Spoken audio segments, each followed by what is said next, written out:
Disclaimer. I am not an expert or medical professional. Everything I say and or do in this video is a reflection of my own opinions, and you, as the viewer, have every right to agree or disagree with me. I am not a spokesperson or representative for the communities I am speaking about, and if I say or do anything that is offensive to those communities, please notify me and I will rectify the mistake. Before I start, I want to apologize. I've written this down made note of it, because I want to say the right things, and just improvising, I will miss out on a few key points I'm trying to make with this video. So I apologize in advance if it looks like I'm reading. I am reading off my note, and I hope to not do it too much, but it's gonna happen. So, this video is about mental illness. I realize mental illness is not the best way to describe this, because each disorder and whatnot that make up the umbrella term that is mental illness are very individual. But I needed a key phrase that sort of pulled everything together, although it's not the best descriptor.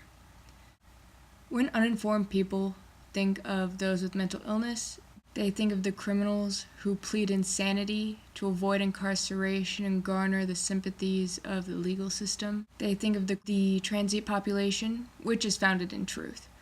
When many of the government-funded institutions began a mass releasing of patients in the mid to late 1900s, the impact seen mostly in California. Mentally ill patients were left to roam the streets, not getting the treatment they really needed. Because those labeled with mental disorders usually had difficulty keeping or holding a job, they had no means to provide for themselves, which eventually led to them becoming transient, or if you don't know what that means, that's essentially the politically correct term for homeless. And lastly, they think of the small percentage of people who claim to have mental disorders to gain attention. The three things in common with these categories is the negative connotations associated with it. They view people with mental illness in a negative sense, rather than seeing someone dealing with issues from the inside out. I'm not going to go through all the stigma surrounding mental health. That alone would take a lot more research and time than what I have to give.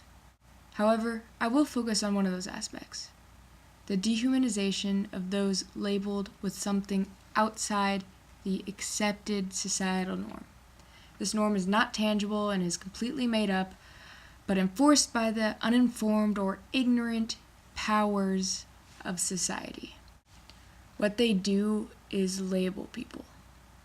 They make the illness the definition of the person. What I mean by this is using an illness or whatever makes them different as an adjective to describe them. For example, a person, a schizophrenic person. A child, an autistic child. They are labeling them to create a boundary between themselves and the different. They are not their illness. They are not their disorder. They are not their disability. The only thing they are is human. Stop defining the entirety of a person just by one aspect of their life. Yes, it is a part of them, but it does not define them. It is normal to feel sad. It is normal to have your brain play tricks on you. It is normal to make a rash decision every once in a while.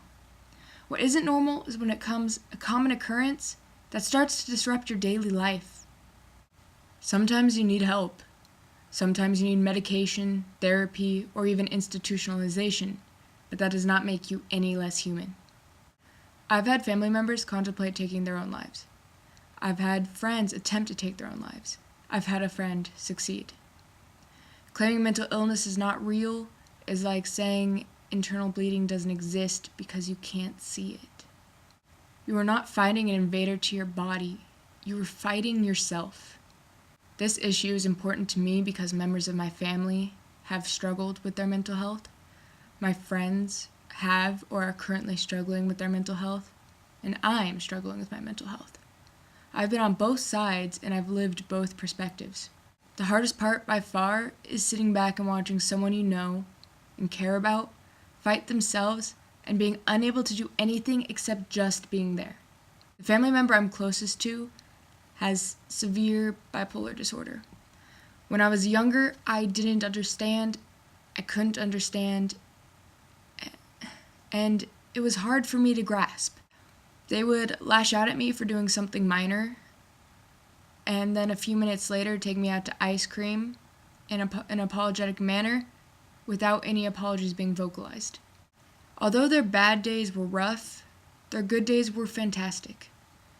They are kind, caring, loyal, hardworking. They will help anyone who is in need of it. And yet, there are still some people who define this person as their disorder. And what I have to say to them is that they are not their illness. Be patient. Learn to understand. It's not going to get better overnight. It's not. It might not get better over days, weeks, possibly even years. But the thing is, you got to stick with them because what they need more than anything, no matter, even if they don't say it, they need support. And we, as the people who love and care about them, need to support them. People who define others by their disorders or disabilities or whatever you want to call them, they need to realize that no matter what, those people are still human. Our society focuses on creating and maintaining a hierarchy by marginalizing groups or communities with less power who are unable to successfully defend themselves against the infringement of their rights. The only way to start to attempt the reversal of this process is by coming to the understanding that no matter what infliction a person has, that person still is and always will be undoubtedly human. And personally, I think that would resolve a lot of issues in our world. And I realize it's not an issue that's going to be resolved overnight.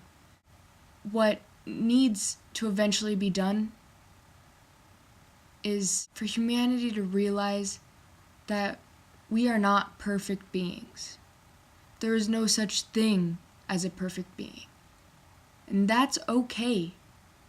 But what we shouldn't do is create a perfect standard that people need to live by. Because enclosing people into that box is not going to help. It's going to make everything 100 times worse. And yeah, that's basically my rant, I guess. I'm really sorry. I don't usually post serious videos. I try to live pretty carefree because I know, depending on beliefs, you may or may not agree with me, but I believe I have one life, and I want to make the most of it, and I don't want to focus on the negative. But this is something that has been coming up in media recently, especially related to some of the mass shootings that have happened in the past few months. And what that does is just increase the negative connotations associated with people who have mental illness. Not every mentally ill person or disabled person or someone diagnosed with a disorder, however you want to say it, they are not going to be harmful. Not all of them are going to be harmful. There's a very, very small percentage of people with those disorders that are going to be violent. But it's them who are shown on TV, who are spoken about in media, and because of this, people with mental health issues are being seen as monsters, as people who are not normal, and that's not okay. And I don't know, I needed to say something about it, and I can't really talk to other people about this, so I came to you guys. So yeah, I hope you all have a good weekend. Sorry to be a downer. Hope your summer or winter is going well, And as always, keep doing you.